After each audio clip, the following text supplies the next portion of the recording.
morning, family. Let's rise to our feet as we're going to raise our hallelujah in this house this morning. We're going to praise our Father in heaven. I raise a hallelujah in the presence of my enemies. I raise a hallelujah.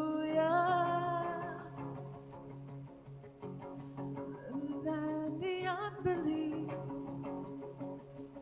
I raise a hallelujah. My weapon is a melody.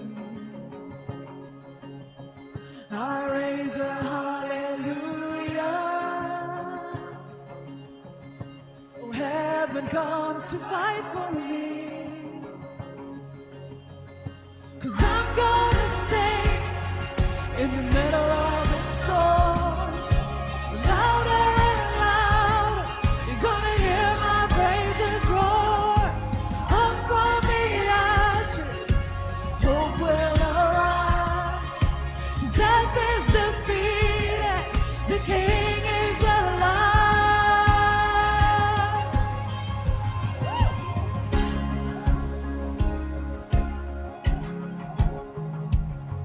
I raise a hallelujah with everything inside of me. I raise a hallelujah. I will watch the darkness flee. I raise a hallelujah in the middle of the mystery. I raise a hallelujah. Come on, let's shout it. Fear, you lost your hold on me. 'Cause I'm gonna sing in the middle of the storm. Louder and louder, you're gonna hear my praises roar. Up from the ashes, hope will arise. 'Cause death is defeated, the King is alive.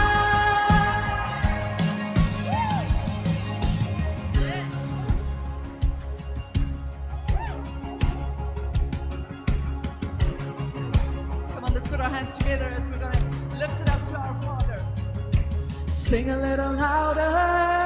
Come on, sing a little louder. We'll sing a little louder. Sing a little louder. We'll sing a little louder. Sing a little louder. We'll sing a little louder. Sing a little louder.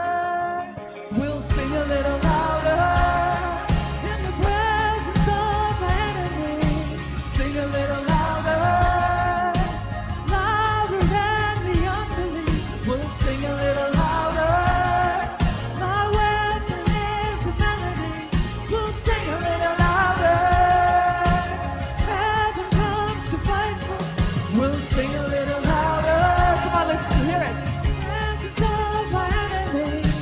Sing a little louder. Louder than the unbelief. We'll sing a little louder. My weapon is the melody. We'll sing a little louder. 'Cause heaven comes to fight for me. We'll sing a little louder. 'Cause I'm gonna sing in the middle of the storm. Louder and louder, you're gonna hear my praises roar. Up from the ashes, hope will arise. 'Cause death is defeated, the King is alive. 'Cause I'm gonna sing in the middle of the storm. Louder and louder, you're gonna hear my praises roar.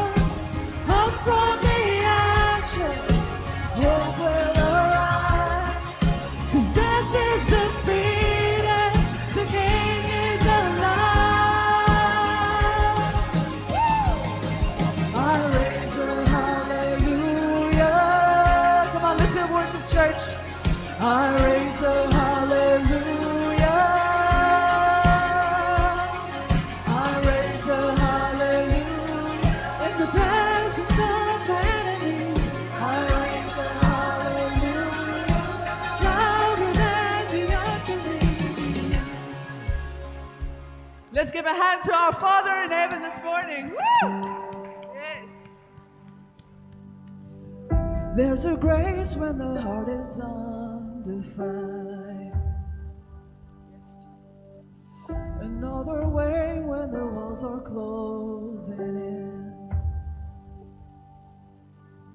And when I look at the space between where I used to be and this reckoning, I know I will never be alone. There was another in the fire standing next to me. There was another in the waters holding back the seas.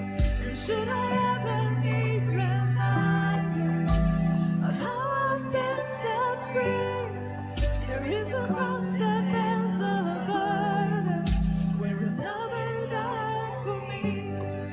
There is another in the fire. He took everything for us. Let's sing it to him this morning. 'Cause all my dead left for dead beneath the waters.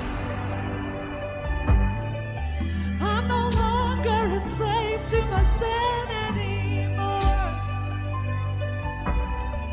And should I fall in the space between what remains of me and this reckoning, either way I won't bow to the things of this world.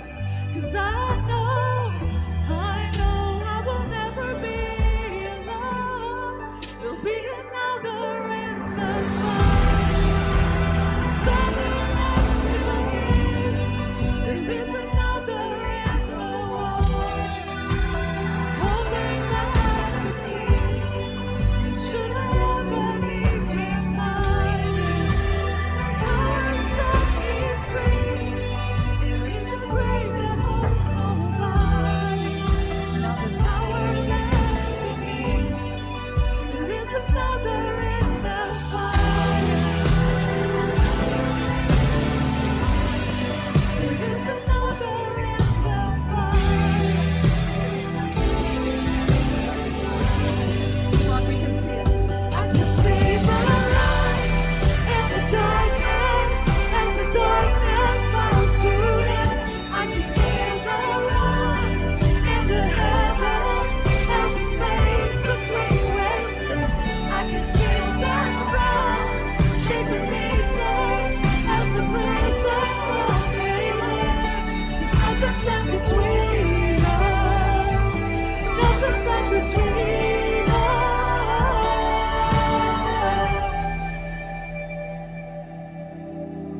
And there is no other name but the name that is Jesus. Yes, he who was and still is and will be through it all. So come what may in the space between all the things unseen and this reckoning, I know I will never be alone. There is another in the fire standing next to me. There'll be another in the water holding back the seas. I'm sure I haven't been reminded of what happened to me. I've got the joy to everybody. 'Cause I know that's where I'll be. There is another in the fire. There is another in the fire. There is another in the fire. There is another in the fire. Come on, let's give him a hand this morning. Yes, Jesus. We praise your holy name, Father. We thank you, Lord. There is no name like Jesus. In the beginning, one with God the Lord Most High. Your hidden glory in creation, now revealed in you are Christ. What a beautiful name it is. What a beautiful beautiful name it is, the name of Jesus Christ, my King. What a beautiful name it is. Nothing compares to this. What a beautiful name it is, the name of Jesus. Yes, Lord. You didn't want heaven without us. So Jesus, you brought heaven down. My sin was great, your love was greater. 'Cause what could separate us now? What a wonderful name it is. What a wonderful name it is. The name of Jesus Christ, my King. What a wonderful name it is. Nothing compares to this. What a wonderful name it is. The name of Jesus. The name of Jesus. How beautiful you are. Your name is holy, holy, holy. High above everything, high above everything, Lord. We worship you, holy Jesus. You are holy one. There is no one that stands against you. There is no rival, Lord. You are holy. The veil tore before you. You silence the boast of sin and grave. The heavens are roaring, the praise of your glory. For you are raised to life again. Yes, you have no rival, and you have no equal. Now and forever, God, you reign. 'Cause yours is the kingdom, 'cause yours is the glory, yours is the name above all names. What a powerful name it is. What a powerful name it is. The name of Jesus Christ, my King. What a powerful name it is. Nothing can stand against. What a powerful name it is. The name of Jesus. 'Cause you have no rival, and you have no equal.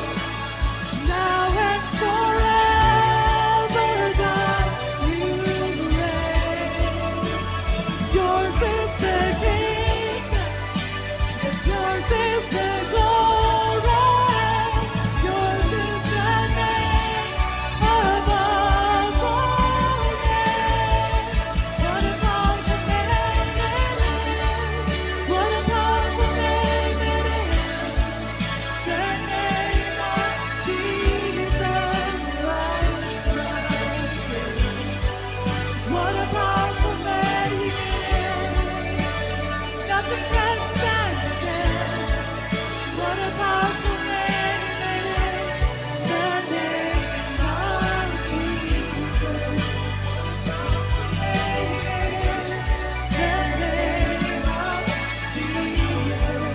What a powerful name it is. The name of Jesus.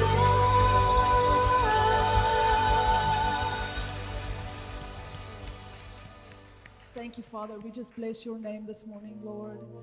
We just thank you for your presence in this house, Father God. Amen. You are welcome, Holy Spirit.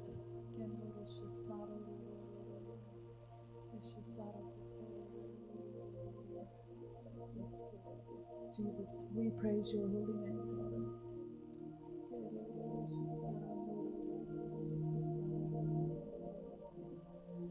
Let's just lift our voices to the Lord this morning in prayer. Thank you, Lord.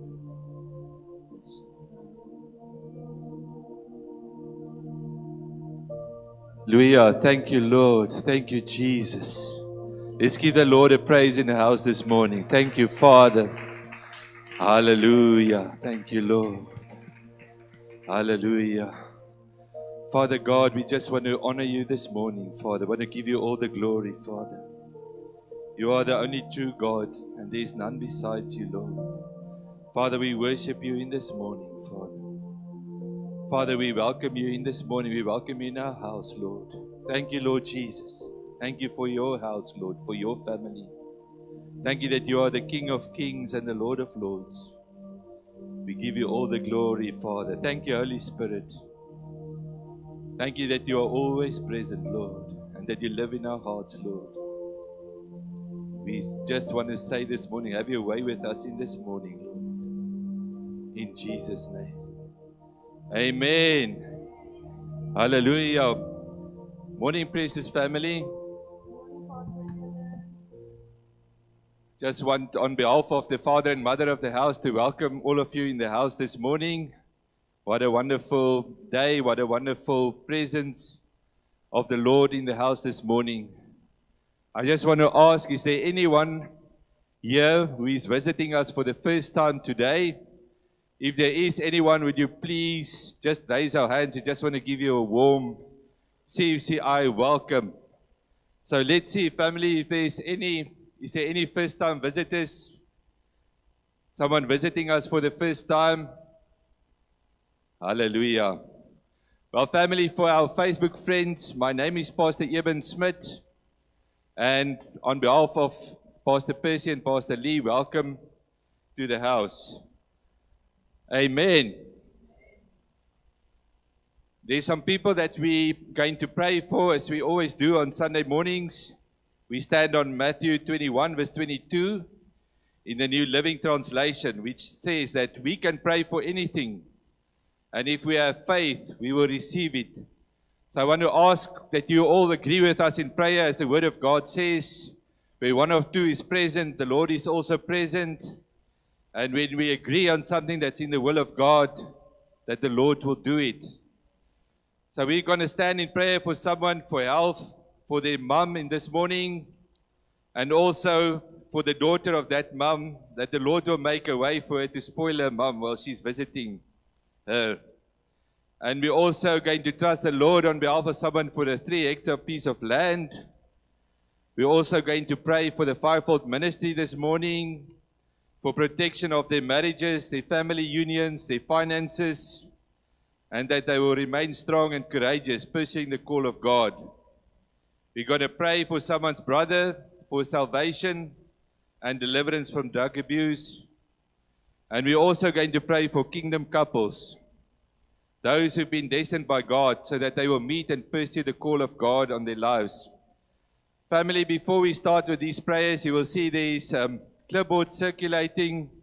Just want you to please write your name and your phone number. We just want to connect with you. And so we just need you to please write those numbers. Those clipboards will be circulating in the various blocks between the various rows. And so, yeah, please just complete your names. Family, let's close our eyes and let's pray for these people. Father, we pray in this morning, Father, for healing, Father, of the mom of this one of our members, Father. We speak healing in the name of Jesus. Father, we stand on 1 Peter 2, verse 24, that says, but by your wounds we are healed, Father. We declare healing, Father, into this mom's life in the name of Jesus, that their health be restored now. We declare restoration in the name of Jesus. And Father, thank you, Father, that you are our provider, Lord. Thank you that you are Jehovah Jireh, Father.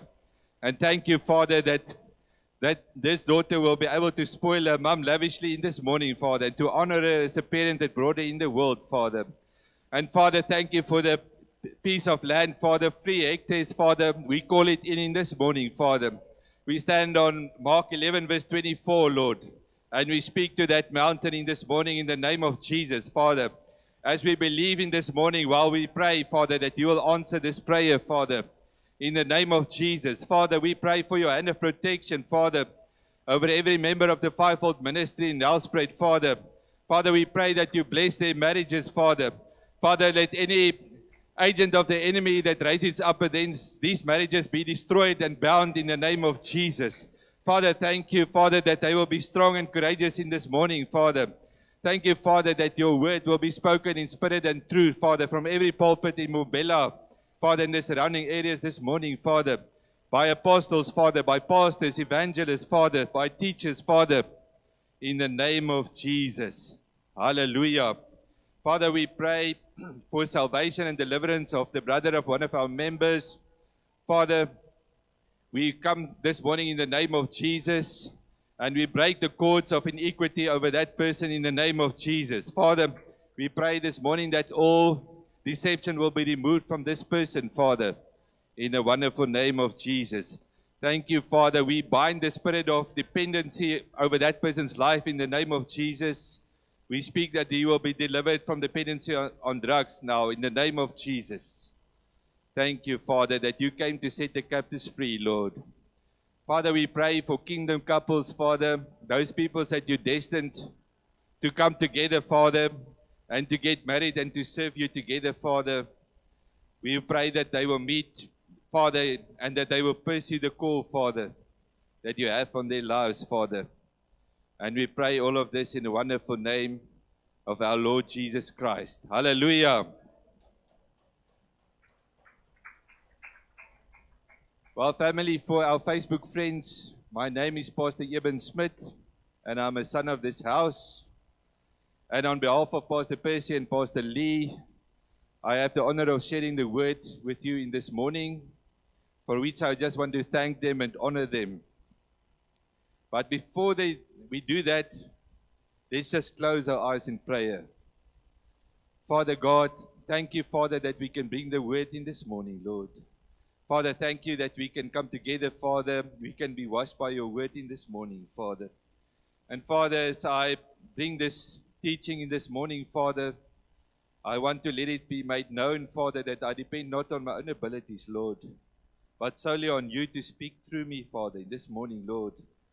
And Father, have your way with each and every one of us, Father, through this word in this morning, Father. And Father, let no one leave your house unchanged in this morning, Father. We give you all the glory, Lord. And we pray this in the wonderful name of our Lord Jesus Christ. Amen. Our family, this morning I want to share with you on the topic of retaliation, poetic justice, and the grace of God. So what does the Word of God say about retaliation? If we look at the Bible, we see 4 levels of retaliation, which corresponds with different dispensations that happened in the Bible. The first level that we see is unlimited retaliation, and that was before the law of Moses.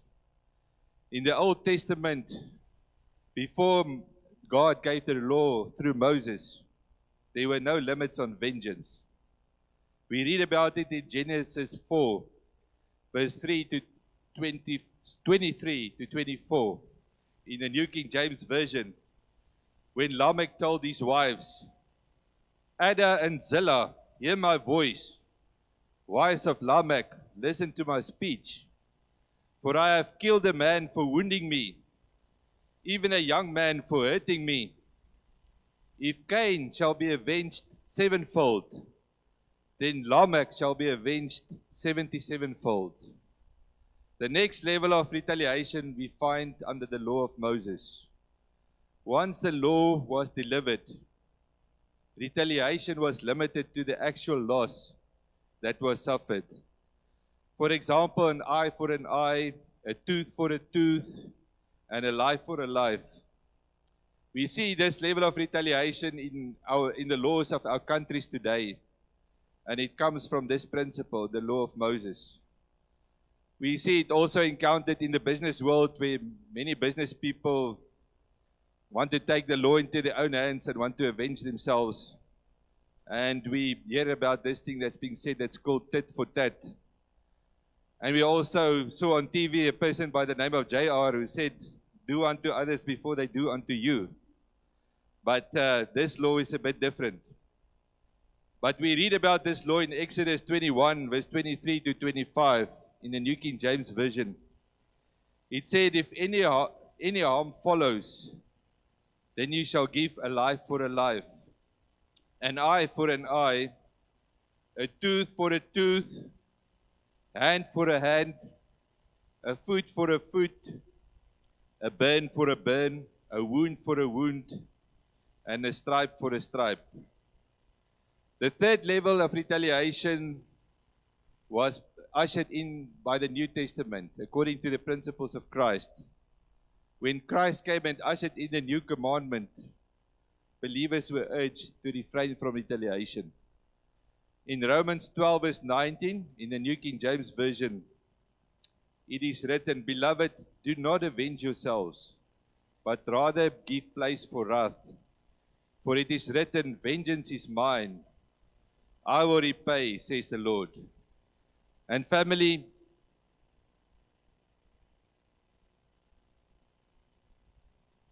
the fourth level of retaliation is a Christ-like response to enemies. Jesus challenges believers to something more than simply not retaliating. In Matthew 5, verse 44, in the New King James Version, Jesus said, But I say to you, love your enemies, bless those who curse you, do good to those who hate you, and pray for those who spitefully use you and persecute you. And just before that, in verse 7, Matthew 5, verse 7, the Lord Jesus said, Blessed are the merciful, for they shall obtain mercy. So as Christians who live under God's grace, we are called to pursue the fourth level that says, love your enemies and show mercy. So what is poetic justice and where does it fit into all of this? Poetic justice is a literary term. It was used by writers and it's used to describe the rewards for punishments that characters earn. In literature, it is an ideal form of justice in which the good characters are rewarded and bad characters are punished by an ironic twist of fate.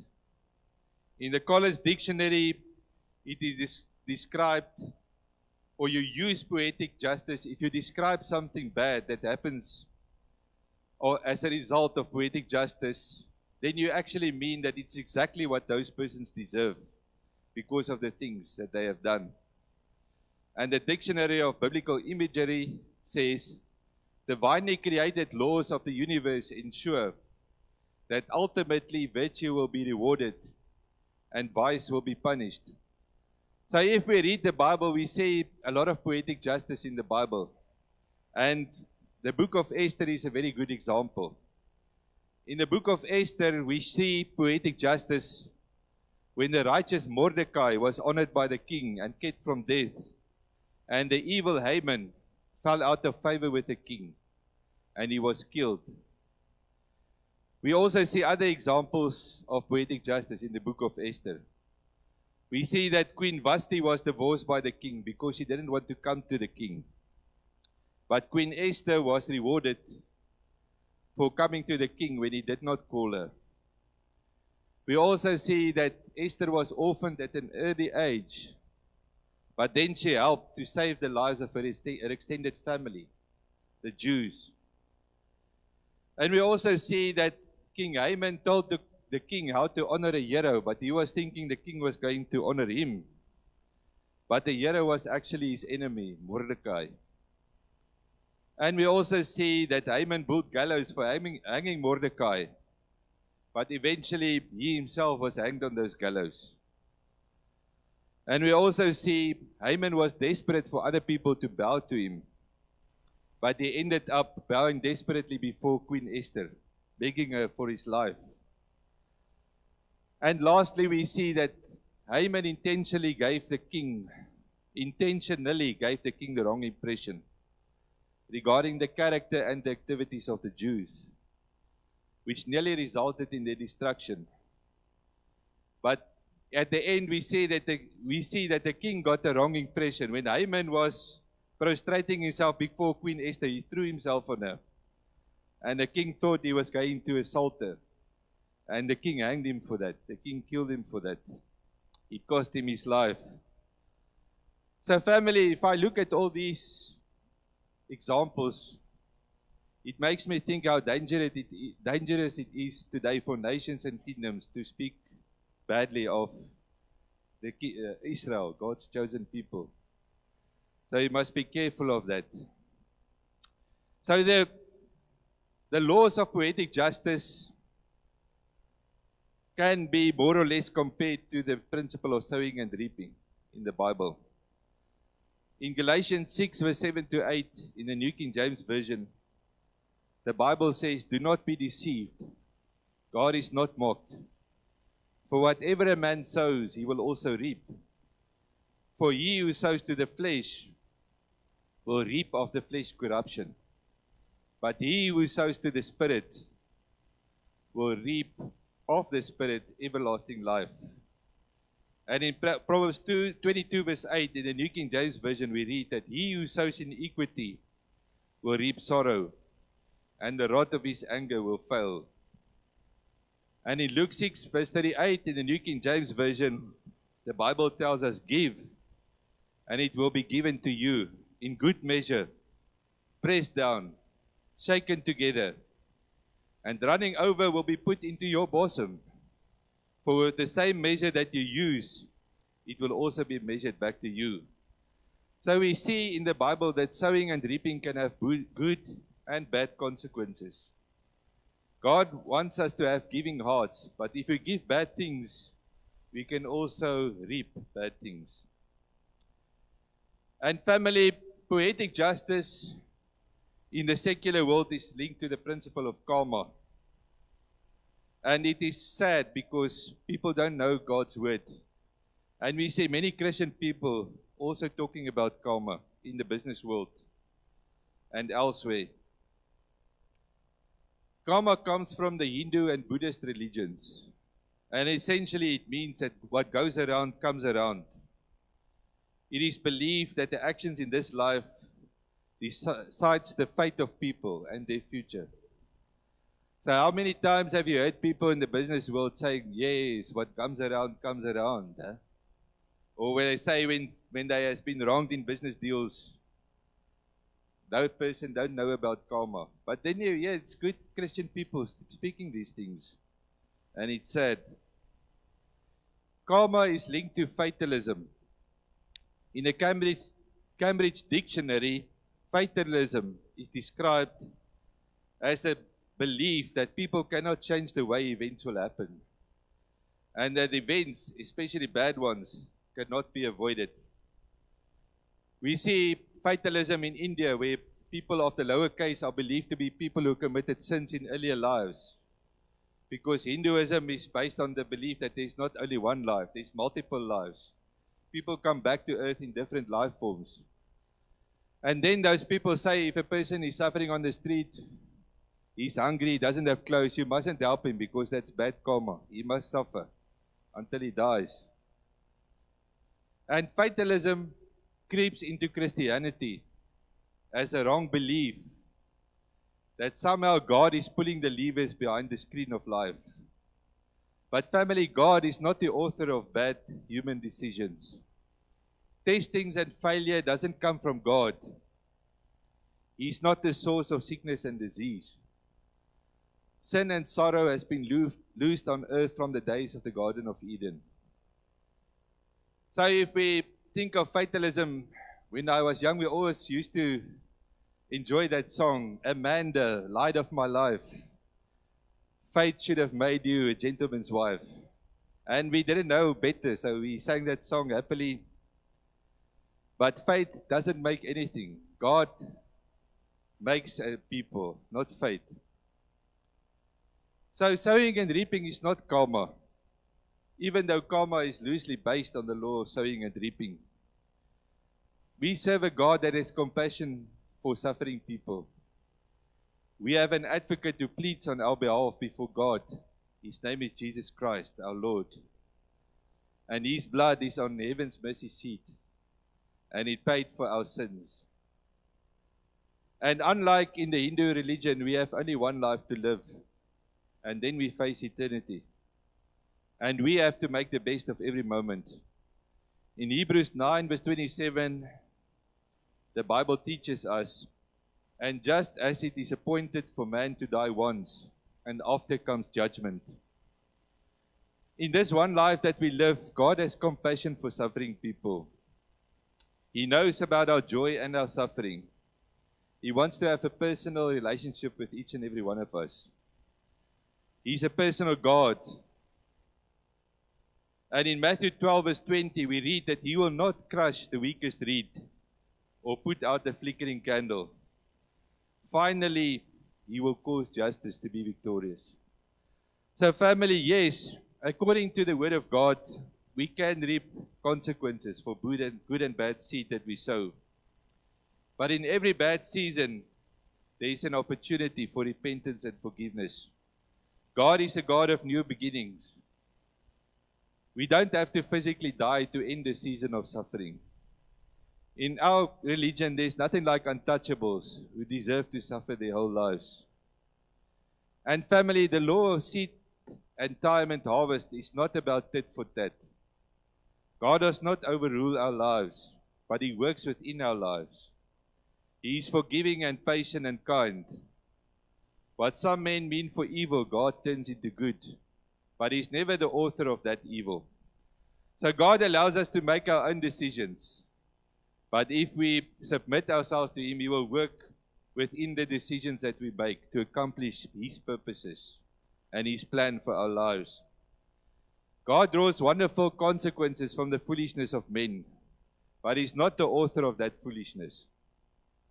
So God's solution for sowing and reaping we find in Psalm 126 verse 5, where the Bible tells us that those who sow in tears shall reap in joy. So the Word of God tells us to sow good seed in all seasons, even if we are crying, and then we will reap with joy. In John 4 verse 34, the Bible reminds us that our nourishment and our joy comes from doing God's will. Jesus told the devil, "My food is to do the will of Him who sent me and to finish His work." So family, our joy is not dependent on the harvest that comes with our fruitful efforts. There is a difference between joy and happiness. Happiness is dependent on circumstances, but joy is a fruit of the Holy Spirit. It is more powerful than the circumstances we face. The fruit of joy in our lives is evidence that we are walking in faith. In Romans 15 verse 13 in the New King James Version, the Bible tells us, "Now may the God of hope fill you with all joy and peace in believing that you may abound in hope by the power of the Holy Spirit." So family, let us confess. Faith asks. Faith believes. Faith receives.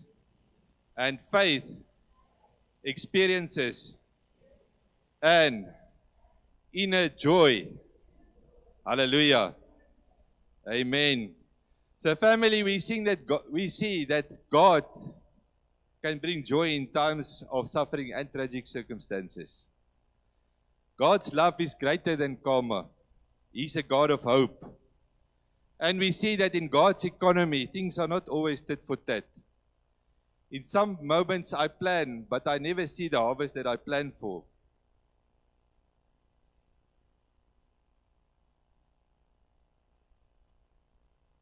Sometimes we don't see the harvest that we expect, or that is related to the seed that we have sown. But in other moments we can receive a harvest that we did not plant. Sowing God's word and choosing to be obedient and living according to the Word of God, creates safe boundaries for us.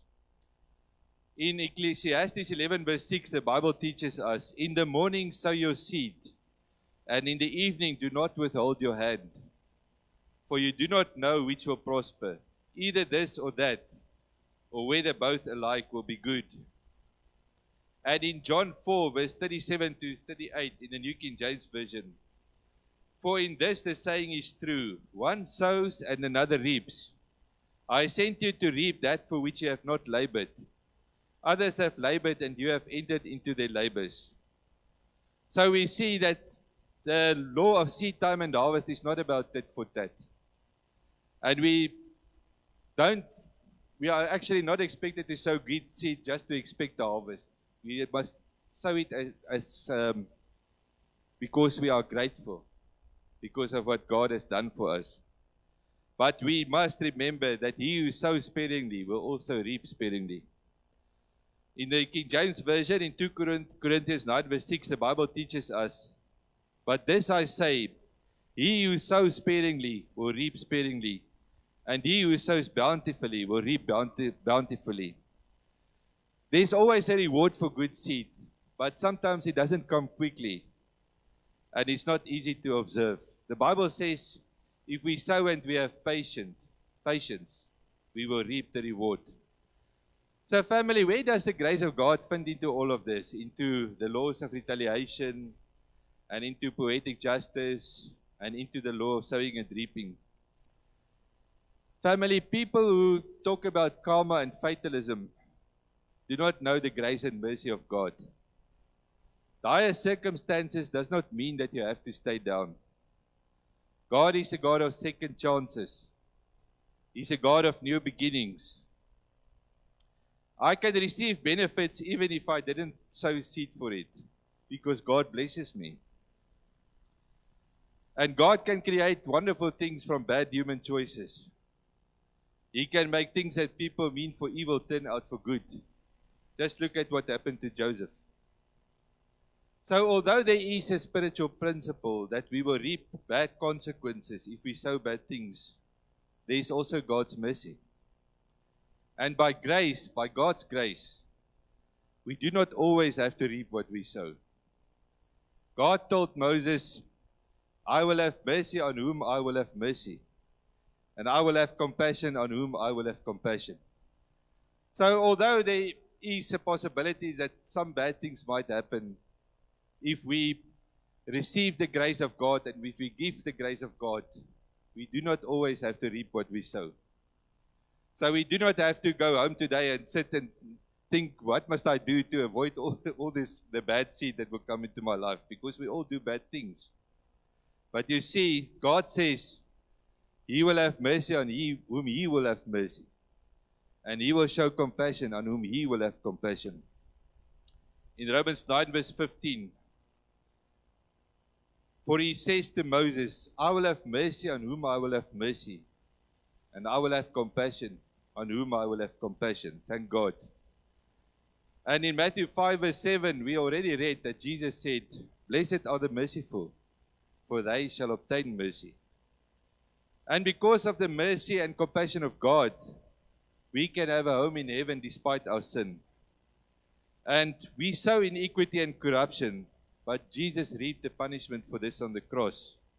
If we read in John 19 verse 28 to 30, in the New King James Version, "After this, Jesus, knowing that all things were now accomplished, that the scripture might be fulfilled, said, I thirst. And a vessel of sour wine was sitting there, and they filled a sponge with the sour wine. And they put it on hyssop, and put it into his mouth. And so when Jesus had received the sour wine, he said, It is finished. And bowing his head, he gave up his spirit.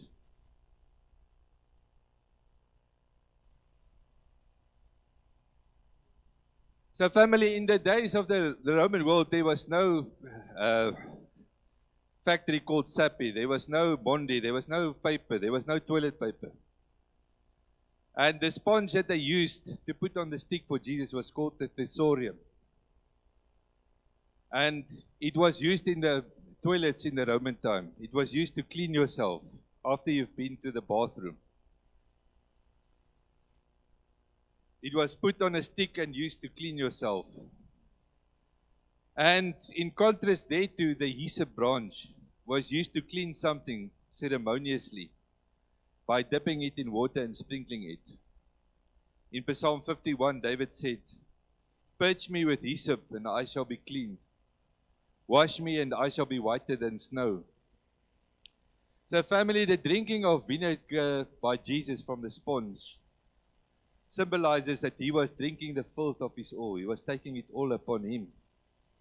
All our iniquity and bad deeds, he took upon him. And the hyssop symbolizes that he cleansed us.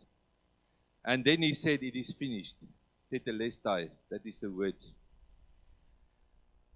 So Jesus took all the bad things that we do and that we're going to do, and he took all that filth on him. And then he cleansed us. And he said, "It's finished." Hallelujah. So family, let us confess, mercy is not just for forgiveness of my sins. It is for healing. It is for financial blessing.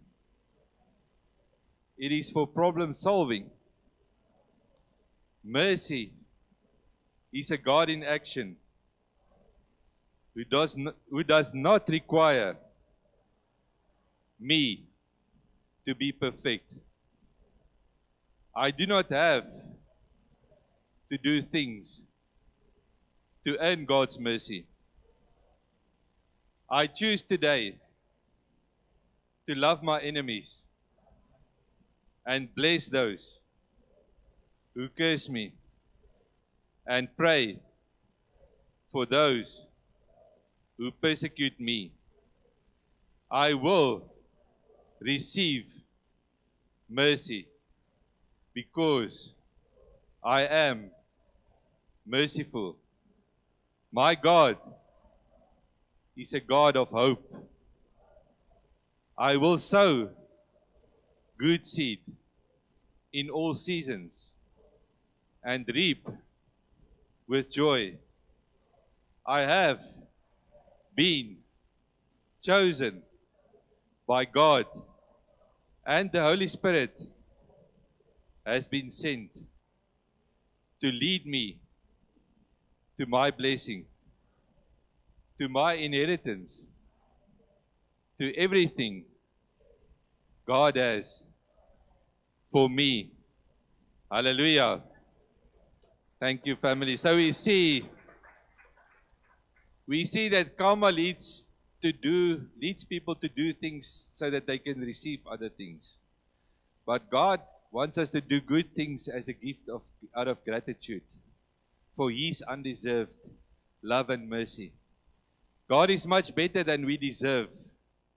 And God's kingdom is about living by faith and not by sight. Amen. Family, let's close our eyes in prayer. Father God, thank you for your mercy, Lord. Thank you that your tender mercies are new every morning, Lord. Thank you, Father, that you are the one and only true God. Thank you that you will show mercy on who you will show mercy, Lord. And thank you that your Son, Jesus Christ, came and took the filth of us all our bad seeds on him, Lord. And thank you that we are cleansed, Lord, by the blood of our Lord Jesus Christ. And thank you, Father, that we can come with boldness to your throne room, Lord, to receive mercy in the hour of need, Father. And Father, we give you all the glory, Father. We thank you for your love and your mercy, Lord. And we pray, Father, that your mercy will become more and more of a revelation in our lives, Lord. And we thank you for your grace. And we pray this in the wonderful name of our Lord Jesus Christ. Amen. Hallelujah. Thank you, family. After the slides, we have the opportunity to worship the Lord with our tithes and offerings. You will see that under your seats, there are envelopes. For those who are visiting us for the first time, remember that you tithe at the house where you go, the church where you normally go to. but you are still welcome to give an offering if you want to. Thank you, family. Hallelujah.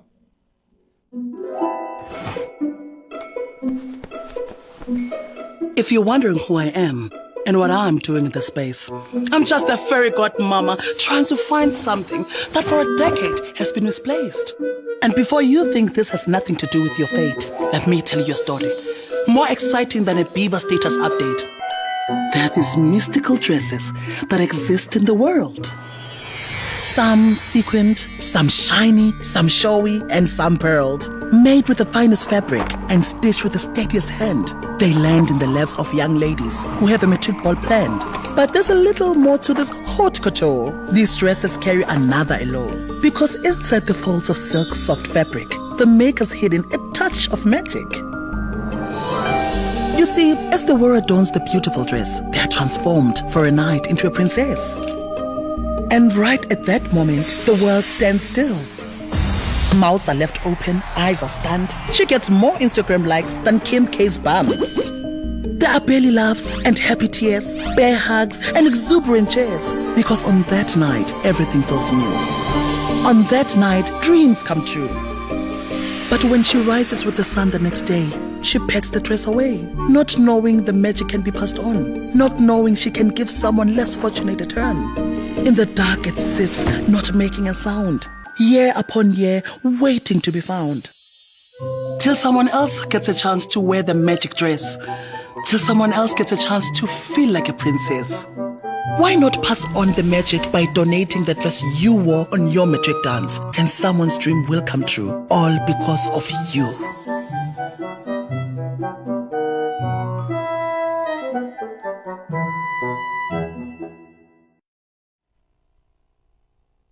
Thank you, family. Before we do the tithes and offerings, we must first come to the most important part of our service. And when we learned this morning again about the wonderful mercy of God, we just want to give an opportunity this morning for people who have not yet met our Lord Jesus Christ. So I just want to ask family, please could you close your eyes and bow your heads. And while your heads is bowed, I just want to give the opportunity, if you have never received our Lord Jesus Christ as your Lord and Savior, I want to give you an opportunity this morning to receive the grace and the mercy of our Lord God. So if you have never gave your heart to our Lord Jesus, could you please raise your hand?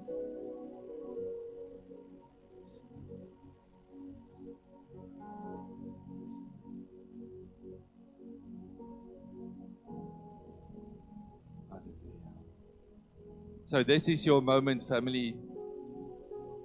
We all have just one life to live, and thereafter is a time that we spend in eternity forever.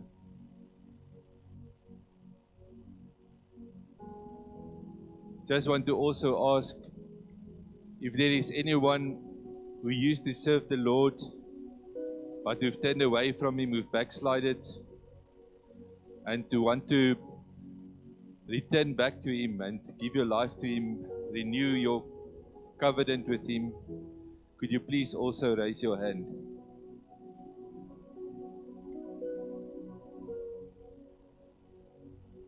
Hallelujah. And family, lastly, in this world that we live in today, if you are sitting here this morning and you're not absolutely 100% sure that if you should die today, that you would be with our Lord Jesus Christ in heaven, now is the opportunity to give your heart to the Lord again and to make sure, absolutely sure. So if that is you, if there's anyone like that in the house this morning, while our eyes are closed and the heads are bowed, could you please just raise your hand?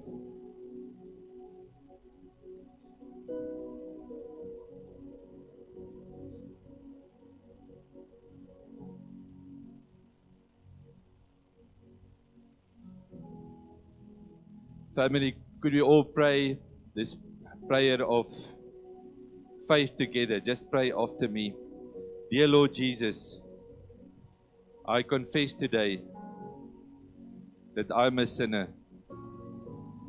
I ask you, Lord, please forgive me of all my sins. I believe that you are the Son of God who died on the cross to pay for my sins so that I can receive your free gift of eternal life. Dear Lord Jesus, I invite you to become the Lord of my life. I believe in you. Thank you, Lord Jesus. I now accept you as my personal Lord and Savior. Thank you, Lord, that I am now saved and that heaven is my home. In Jesus' name. Amen. Hallelujah. Thank you, family. Thank you, Lord. I now have the opportunity to hand it over to Pastor Marita, who will serve us with the tithe and offering message. Thank you very much.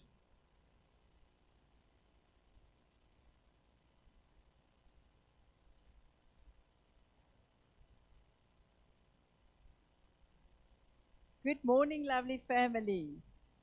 It's so wonderful to see all of you again. And also good morning to our lovely Facebook family. So, just before we start, let's close our eyes in prayer. Holy Spirit, we pray that you will come and saturate us. And I pray that you will come and open up our hearts and our ears and our minds so that we can receive from you. And that you will bring revelation into our hearts from your precious words. We just glorify your name. In Jesus' name, amen. So family, the last few weeks, I'm sure you have noticed that we have looked at the covenant that God has with us from many different angles already. And as you all know, we have entered into a covenant with God, and God has entered into this covenant with the human race. So, and we know by now that a covenant is giving totally from both parties. So God gave everything to us, and then we gave our life to him, or we give our life to him. But notice, let's just have a look today. What do we have because of this covenant? I want to direct you to Ephesians 1 verse 3, and we are going to read there, where it says, "Blessed and worthy of praise be the God and Father of our Lord Jesus Christ, who has blessed us with every spiritual blessing in the heavenly realms in Christ." I almost want to say, I rest my case. Okay. Every spiritual blessing. And we also see in Romans 8 verse 17, "And if we are his children, then we are his heirs also, heirs of God and fellow heirs with Christ, sharing his spiritual blessing and inheritance, if indeed we share in his suffering, so that we may also share in his glory." And then Romans 8 verse 32, "He who did not spare even his own son, but gave him up for us all, how will he not also, along with him, graciously give us all things?" Family, and the last time I checked, all means all. In Afrikaans, in English, in Swati, in Zulu, all means all. Okay, so let us have a look at these things that we received from his covenant. So first of all, we have all the spiritual blessings in heavenly realms. I just want you during this week, go and ponder upon this. All the spiritual blessings in heavenly realm. There's nothing that's been withheld from us. He calls us his children. He calls us heirs. And it says here in his word, if we share in his suffering, we will also share in his glory. And he gave his son.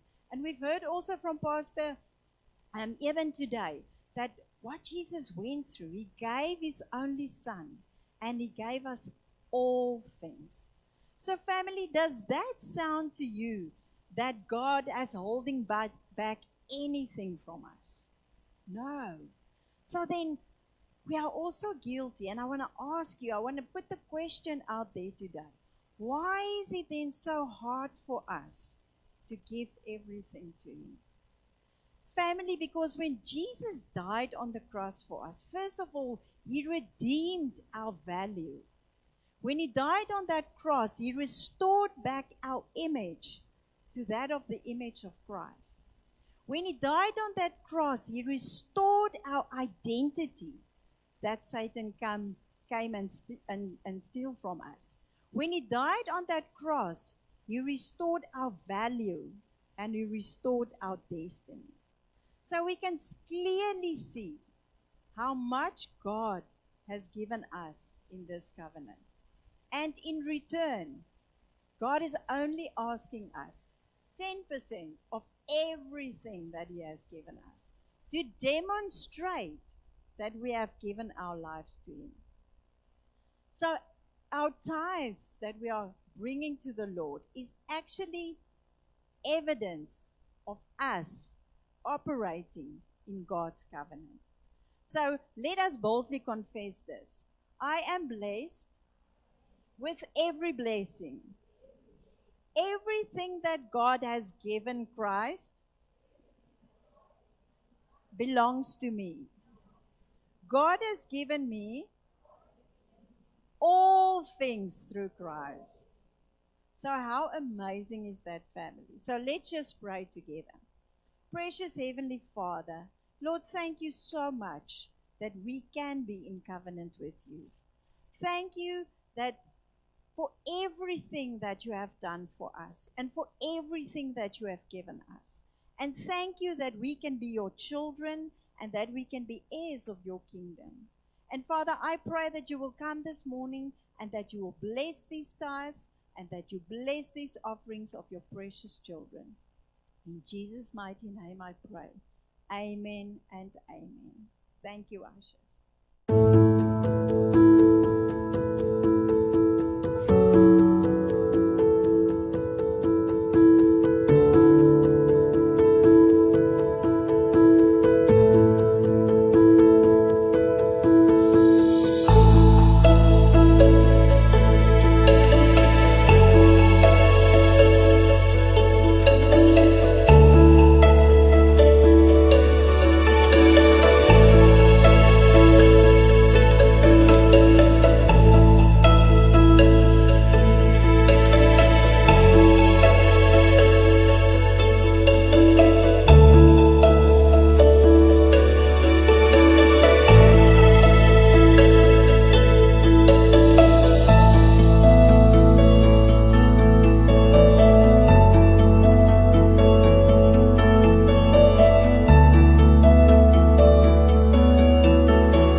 And family, I just want to remind you, if you want to be part of any one of these wonderful things that we've just shown there on the announcements, please go and put your name up at the info desk and register for these different things, or let us know that you want to be involved so that we can come back to you and get you into the right place.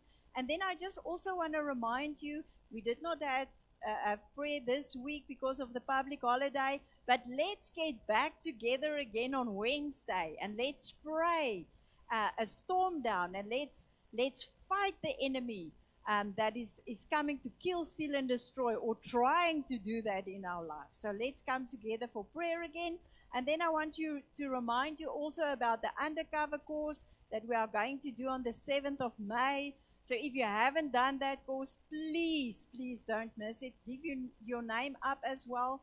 If you want to know more about how God's authority works, this is the course to do. It's amazing.